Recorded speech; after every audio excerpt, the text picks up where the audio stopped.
안녕하세요. 라이프노트입니다. 오늘 제가 갖고 온 주제는 이 꿈에 대해서 한번 이야기를 해볼까 하는데요. 혹시 이런 생각 해본 적 있으신가요? 다들 뭔가 열심인데 나는 아직 내가 뭘 좋아하는지도 모르겠다. 이 꿈이라는 단어는 이제는 좀 지겨울 정도로 많이 들었을 겁니다. 정작 내 꿈이 뭔지는 모르겠고 막막함만 가슴 한켠에 쌓여가는 그 느낌. 저도 그런 느낌 받은 적 오랫동안 있었고요. 또 모든 인간이라면 한 번쯤은 있었을 것이라고 생각을 합니다. 우리가 꿈을 못 찾는 게 아니라 잠시 길을 잃고 있었던 건 아닐까 그런 생각도 많이 듭니다. 오늘은 그 길을 다시 찾을 수 있도록 조금은 더 나답게 꿈을 찾을 수 있는 6가지 방법에 대해서 이야기를 해볼까 합니다. 꿈을 아직도 못 찾으셨다고요? 이런 생각이 든다면 한번 보세요. 우리의 삶의 가장 큰 질문 중 하나가 뭘까요? 내 꿈은 뭘까라는 거죠.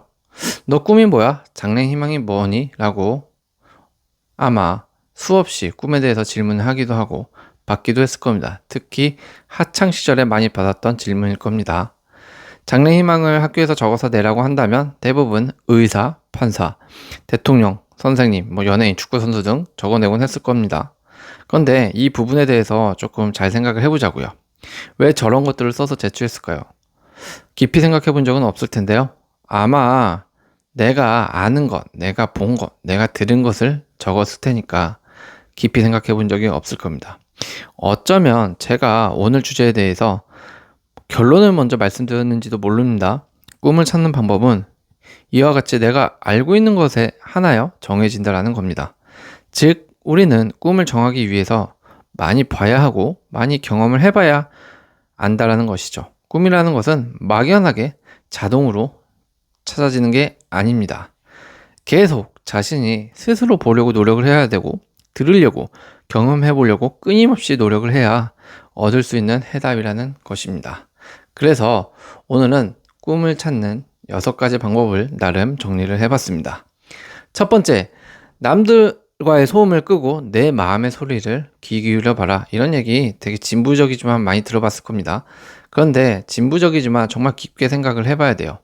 많은 사람들이 꿈을 찾지 못하는 가장 큰 이유 중 하나가 너무 많은 외부의 소음 속에서 살고 있기 때문입니다. SNS 특히 이런 거 많이 듣죠.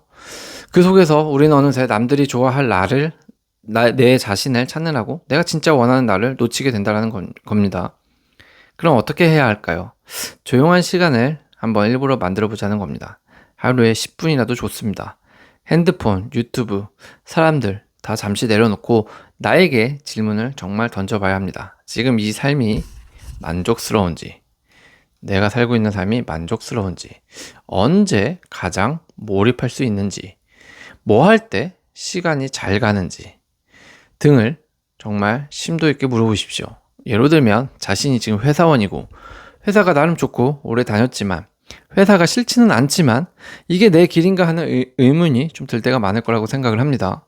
그럴 때 매일 저녁 산책하면서 핸드폰도 들고 나가지 마시고요.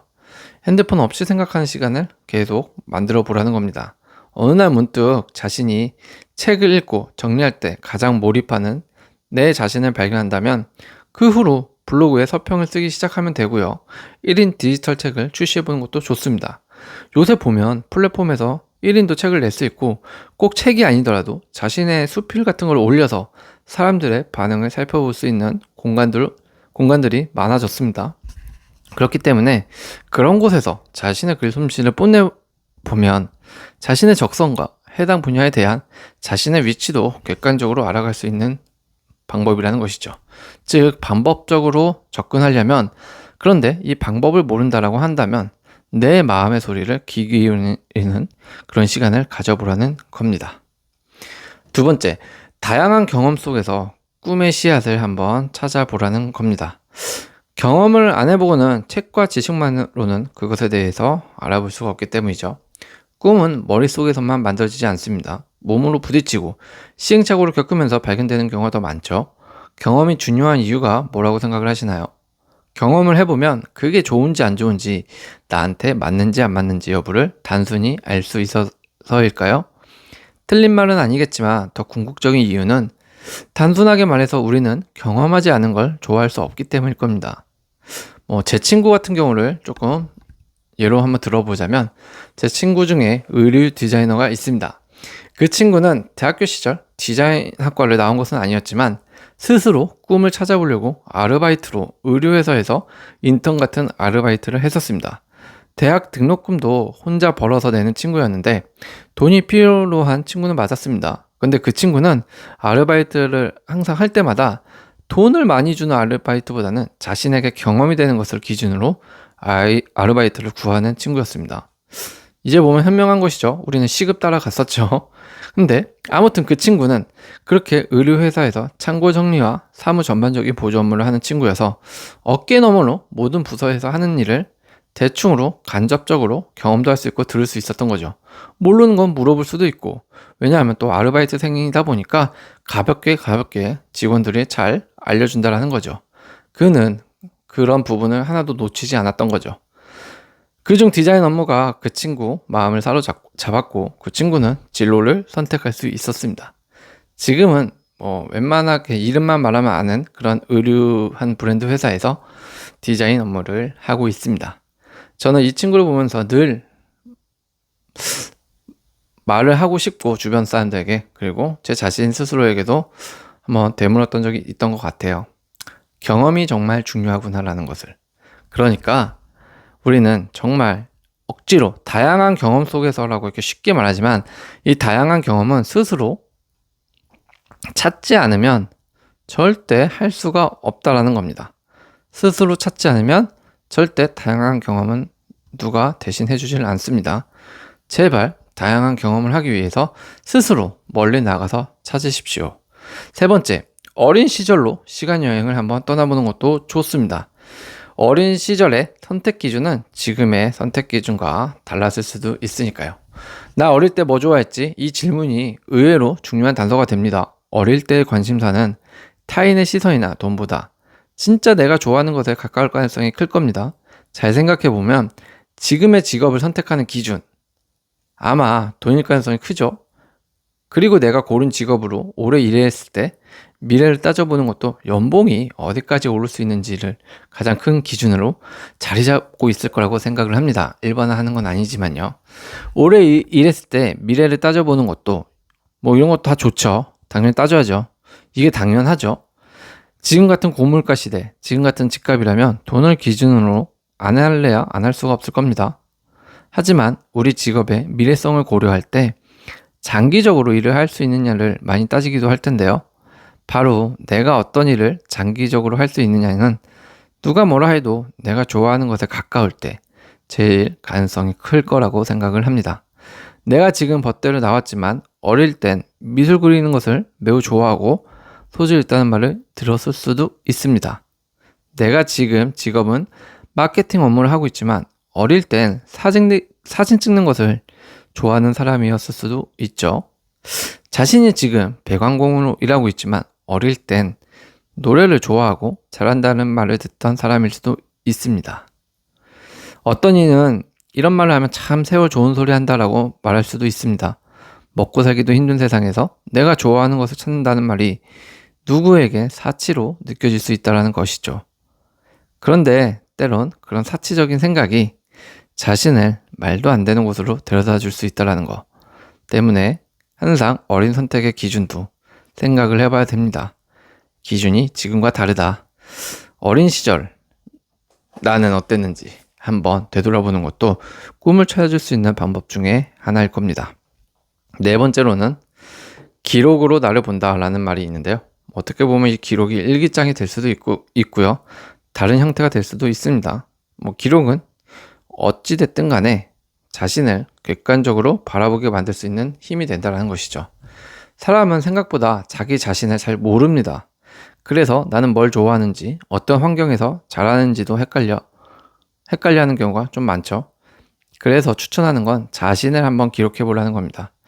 쉽게 말하면 일과도 같은 건데 일기가 아니어도 좋습니다. 감정 노트, 하고 싶은 일 리스트, 버킷리스트, 일주일 돌아보기, 무엇이든 좋습니다.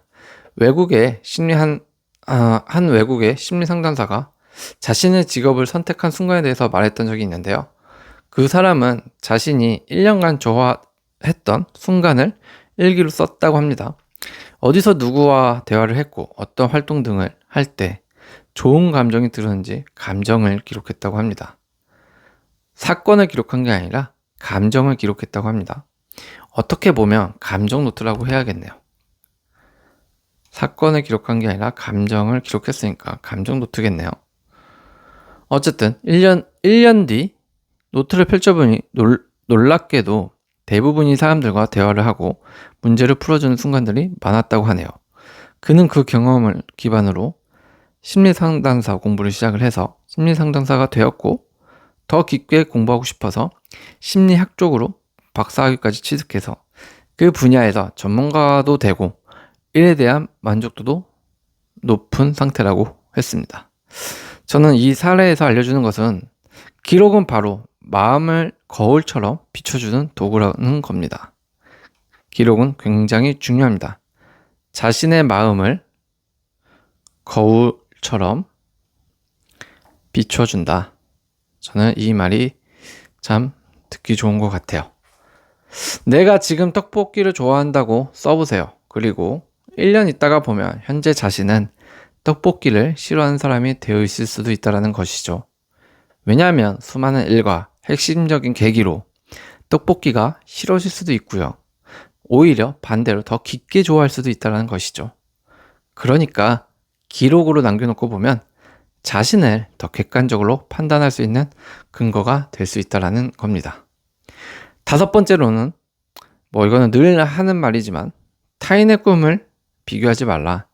참고로만 하라는 건데요. 비교는 절대 인생에 도움이 되지 않습니다. SNS에서 반짝이는 누군가의 성공을 보면 나는 왜 저만큼 못했지라는 생각이 들 겁니다. 그런데 비교는 꿈을 찾는데 전혀 도움이 되지 않습니다. 오히려 나를 더 작게 만들죠. 어떻게 바라봐야 할까? 그 사람의 선택, 여정을 참고 자료로만 보시기 바랍니다. 내가 똑같이 하진 않더라도 저런 방식도 있구나, 저런 길도 있었네 라고 하는 정도의 인사이트를 얻는 게 목적이라고 생각하셔야 합니다. 타인의 꿈이 나의 꿈이 될 수는 없죠. 이 사실은 누구나 다 알고 있는 사실이죠. 그리고 이 말을 듣는 여러분들도 당연하다는 것을 느낄 겁니다. 하지만 우리들의 문제는 머리로는 알고 있지만 실제로 맞닥뜨릴 때는 우리의 뇌가 그렇게 작동을 하지 않는다는 것이죠. 예로 들어 나의 꿈은 중개사 자격증을 취득해서 부동산 관련된 일을 하는 게 내 꿈이었다라고 가정을 한다면 이쪽 분야로 공부를 하거나 듣다 보면 땅 투자나 갭 투자로 돈을 번다는 말과 타인이 이걸로 부자가 된 사례들을 보다 보면 그때부터는 나의 행동과 관심들이 중개사 공부가 아니라 투자 쪽으로 바뀐다는 것이죠. 그때부터는 내 꿈이 공인중개사였는지 투기꾼이었는지 투자꾼이었는지 헷갈려 한다라는 것이죠. 내가 공인중개사가 되기로 마음을 먹었다면 우선은 공인중개사가 되기까지는 다른 생각을 하면 안 됩니다. 다른 분야도 마찬가지라는 것입니다. 잘 가다가도 남들이 올려놓은 사진과 글에 아니면 누가 이걸로 얼마 벌었다더라 라고 듣기 시작하면 갑자기 유턴하는 경우가 종종 있습니다. 절대 남과 비교는 내 꿈을 향해 달려가는데 장애물이 된다는 점 잊지 마시기 바랍니다. 마지막 6번째로는 시간의 흐름을 허락하라는 말인데요. 이 말은 뭐냐? 자신에게도 다 타이밍이 있다는 겁니다. 꼭 빨리 시작할 필요가 없고 꼭 빨리 성사가 안 돼도 좋다라는 겁니다. 정말 중요한 말 같은데요. 꿈이라는 게 어떤 누구에게는 빨리 찾아올 수도 있지만 어떤 누구에게는 되게 천천히 찾아올 수도 있습니다. 누구는 20대, 누군가에게는 30대, 40대, 50대에도 찾을 수가 있다는 것이죠. 꿈은 빠른 사람의 전유물이 아닙니다. 깊이 찾는 사람의 것이라는 것을 잊어서는 안 됩니다. 그 예시 중에 하나가 보면은 여기 아실만한 브랜드들의 CEO들, 대표들이죠. 창업자들이죠. 이케아 창업자, 스타벅스, 홈디포, 맥도날드, 특히 KFC 같은 경우에는 65세 이후 큰 성공을 거뒀습니다. 이와 같은 세계적인 창업자이자 CEO들만 보더라도 시작이 꼭 빠를 필요는 없다라는 것을 보여주기도 하는 것 같습니다. 아직도 꿈을 못 찾아서 혼란스럽나요? 저는 괜찮다고 생각을 합니다. 누구나 당연한 거죠. 당신이 방황하는 그 시간조차도 꿈을 향해 가는 여정의 일부라는 것을 명심해야 됩니다. 오늘을 계기로 조금이라도 나에게 가까이 다가갈 수 있다면 그걸로 충분히 의미 있는 시작이라고 저는 생각을 합니다. 꿈은 어딘가에 떨어져 있는 게 아니라 우리들 안에 숨어 있다가 어느 날 문득 조용히 저는 인사하러 온다고 생각을 합니다. 그 날을 위해서는 끊임없이 자신에게 질문하고 찾는 노력은 해야 된다라는 것이죠. 노력은 해야 됩니다. 무슨 노력? 꿈을 찾는 노력은 해야 됩니다. 아무거나 하다 보면 얻어 걸리는 게 아닙니다. 나는 어떤 삶을 살고 싶은가 진지하게 찾아보고 질문을 하다 보면 찾을 수 있을 거라고 생각을 합니다. 오늘도 시청해 주셔서 감사합니다.